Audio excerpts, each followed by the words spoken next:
Como os decía, vamos aquí a poner los dos ejemplos desarrollados, donde tenemos en la parte izquierda un antepié que está invertido respecto al retropié y en la parte derecha un antepié que está invertido respecto al retropié.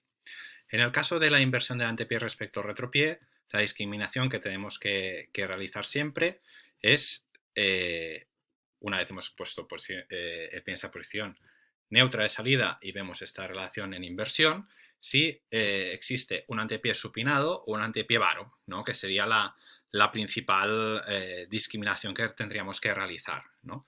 ¿Qué diferencia tendríamos a ese nivel? Pues tenemos la diferencia si tenemos un antepié estructurado, ya sea a nivel congénito o con el paso del tiempo se nos haya estructurado en esta posición, pues le llamaríamos un antepié varo, o si tenemos un antepié supinado con un grado de flexibilidad. ¿Vale? La posición en carga, pues en este caso los dos se van a comportar pronando el pie en esos dos casos, pero los tratamientos van a ser diferentes. Lo primero que vamos a realizar pues es cómo discriminamos si hay un antepié supinado o tenemos un antepié varo. ¿Vale? Tenemos diferentes herramientas. Normalmente lo que usamos es los test directos o indirectos. Como test directo, lo que realizamos es una fuerza en planta flexora a nivel del escafoides, desde la posición del pie neutro, y lo que visualizamos es si hay una excesiva plantar flexión de primero o segundo meta. ¿Vale? Si existe una excesiva plantar flexión de esos segmentos, pues tendríamos delante un antepié supinado. Si no se modifica esa posición, ese test directo nos haría un test de antepié, un test con resultado de antepié varo. A partir de ahí podríamos realizar también un test indirecto que consistiría en la dorsiflexión de la primera articulación metatarsofalángica, ¿no? Cuando yo realizo esa dorsiflexión de la metatarsofalángica, lo que puedo observar es si existe una excesiva dorsiflexión de ese primero y no de segundo, pues tendría un antepié supinado y en el caso que no tuviese, no tuviese un descenso de los metas, pues lo que tendríamos aquí es un antepié varo, ¿vale? Siguiendo el mismo concepto. A nivel de tratamiento, ¿qué discriminación realizaríamos? En caso que tuviésemos un antepié varo, un antepié estructurado, lo que realizaríamos es una cuña de varo, ¿vale? Como veis en la imagen inferior izquierda. Y en el caso que tuviese un antepié supinado, con el control subtalar, en principio sería suficiente para controlar esa pronación del pie, con lo cual tendríamos el ejemplo de plantilla de polipropileno de la parte inferior, bueno, parte central, ¿no? Con el post de retropié, el post medial de retropié. Eso sería en lo que sería la discriminación de un antepié supinado, invertido, para discriminar si es supinado o es varo. A la otra columna tenemos el ejemplo de lo que sería un antepié vertido, ¿no? Un antepié vertido que, como decíamos, se puede compensar en carga, pues en esa posición supinada. Y en este caso lo que tendríamos que discriminar, o podemos discriminar, es ese antepié vertido, ¿vale? Corresponde a un antepié valgo flexible o un antepié valgo rígido. ¿Qué diferenciación tendríamos? Pues un antepié valgo flexible, cuando esa posición de valgo de antepié contacta contra el suelo, las fuerzas reactivas, pues puede que a nivel de la metatarsiana esa columna lateral consiga apoyar, con lo cual sería un antepié flexible, o en el caso de que no consiga apoyar, tendríamos un antepié, si a nivel de la metatarsiana esa columna lateral no consigue plantar flexionar con el suelo, pues tendríamos un antepié rígido. En la compensación de este tipo de alteración, pues va a ser una cuña de antepié valgo, ¿no? Como aquí tenemos un ejemplo en el molde con plastelina, ¿no? Rellenando pues el espacio que deberíamos nosotros compensar para facilitar la resolución de este tipo de morfología podal, ¿no? Y en la parte inferior, pues dos plantillas pulidas con esta cuña desbastando tanto la resina como la cobertura de EVA en esa posición de valgo. Otro ejemplo de alteración en este caso de plano sagital, ¿vale? Como decíamos antes en la visión global de los tres planos, pues sería la valoración, pues en este caso a nivel medial, ¿vale? De esa línea plantar medial y dorsomedial, y si existen líneas de rotura, en qué nivel se están produciendo esas roturas, ¿no? Aquí veríamos, por ejemplo, en nuestras 4 imágenes inferiores, pues diferentes puntos donde se nos puede romper, digamos, la relación antepié-retropié, en este caso, en plantar flexión. Vemos, pues si es en algunos casos, por ejemplo, del centro, pues tendríamos una rotura más de tarso más proximal, ¿no? O más de tarso distal, ¿no? En la derecha, inferior derecha. En la parte derecha superior veríamos también alteraciones en el otro aspecto del plano sagital, como pues el lateral, pues aquí en este caso pues teníamos una línea rotural lateral, ¿no? Que se mantiene incluso en una posición de carga, que también la tenemos que discriminar a veces si es por una pronación o propiamente el pie ya tiene esa posición estructurada del arco lateral externo, y si se mantiene o no se mantiene, si es por causa estructural o por la posición pronada de un pie muy pronado que se va llevando el pie se va levantando todo el arco externo.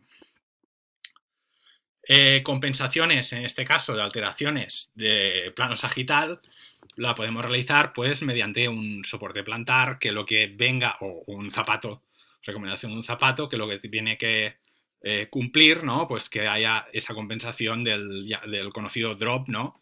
De la diferencia entre pie y retropié, o mediante una talonera en la plantilla si el zapato lo admite, ¿no? Para hacer la compensación, pues este cabo anterior, ¿no?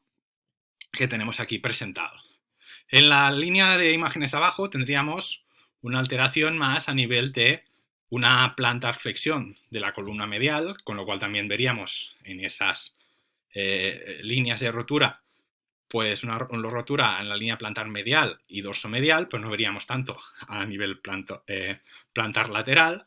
Y en este caso, como veremos después en el siguiente segmento de valoración, si hay mucha rigidez de esa plantar flexión de la columna medial, pues nos llevará el pie para afuera, ¿no? Y tendríamos que hacer pues soportes con los conocidos cutouts, ¿no? O liberación de esa primera cabeza, que a veces no tiene que ser bilateral, como veis en las imágenes de abajo, y que se comportará muchas veces pues con una posición supinada de esos pies, muchas veces incluso haciendo una traslación de cargas lateral, como veis en las imágenes de arriba, con una buena callosidad a nivel de quinto, de primero, pero también de quinto, por esa posición invertida por el segmento ese medial más plantar flexionado. También podemos tener combinación de planos, ¿no?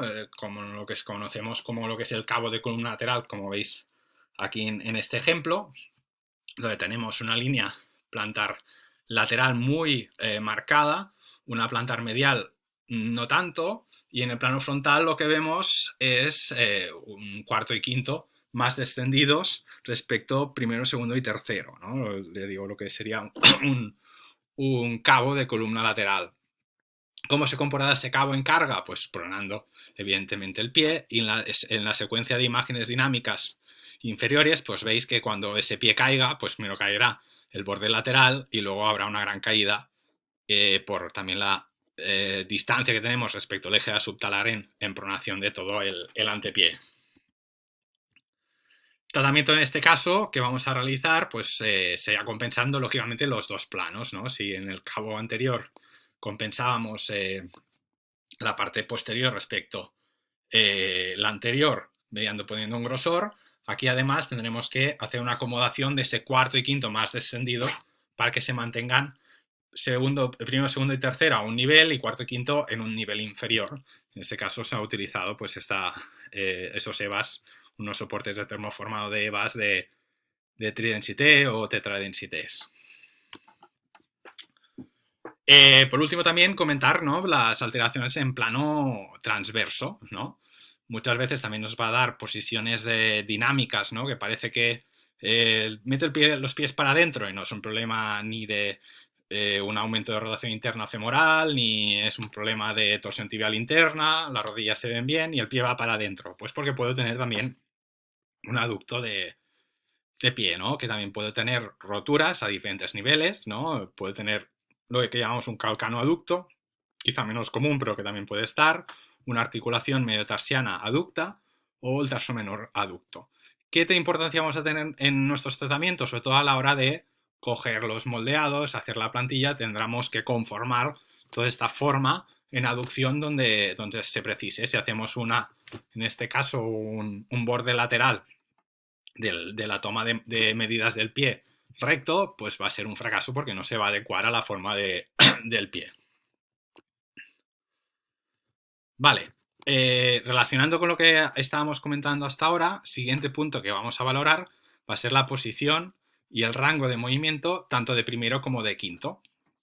¿Vale? Partimos de esa posición neutra del pie y si empezamos a valorar el primer radio, lo primero que realizaremos es poner los dedos manteniendo la parte inferior del dedo gordo, manteniendo la posición neutra del pie y haciendo un pequeño pellizco con el tejido superior, y con la parte inferior del primer radio lo que vamos a realizar va a ser pinzar toda esa articulación metatarsofalángicas, y si están en el mismo nivel veremos que están los dos en el mismo lado, ¿vale? al mismo nivel. ¿Vale? A partir de ahí podemos determinar si están al mismo nivel, si tenemos una posición neutra, ¿vale? Están todos iguales, o si está uno dorsiflexionado, el primero respecto al plano común del resto, o plantar flexionado. A partir de ahí tendríamos la posición de ese primer radio.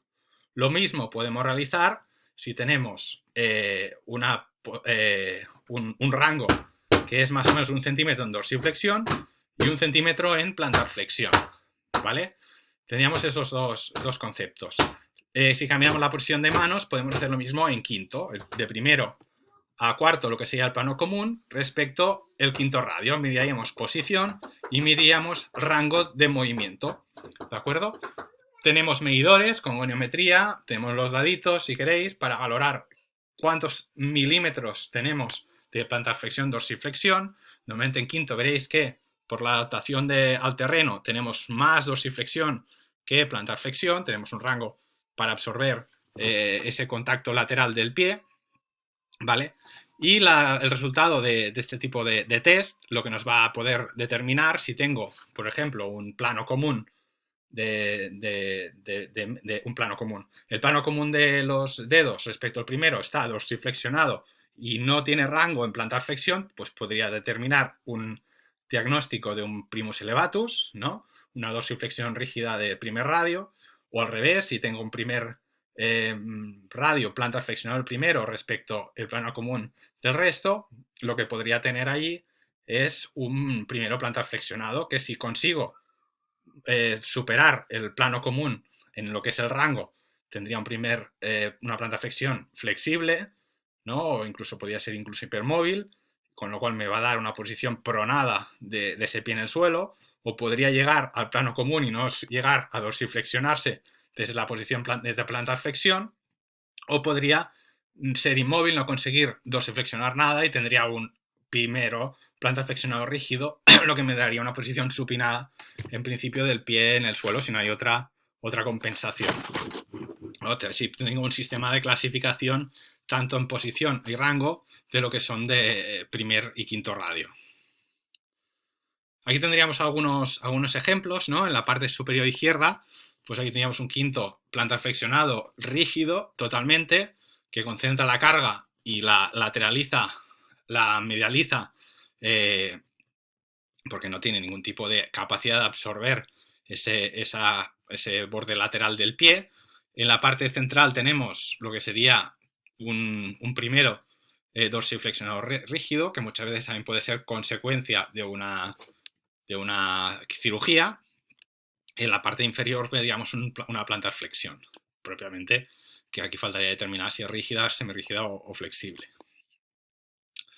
Como os decía, el comportamiento en caso de un primus elevatus pues se va a comportar con una pronación del pie, ¿vale? Y en la parte inferior, que sería una plantar flexión, pues podría comportarse, depende del rango de movilidad que tengamos, en una pronación del pie o una supinación de ese pie si no hay ningún rango de dorsiflexión de ese primer radio. Vale.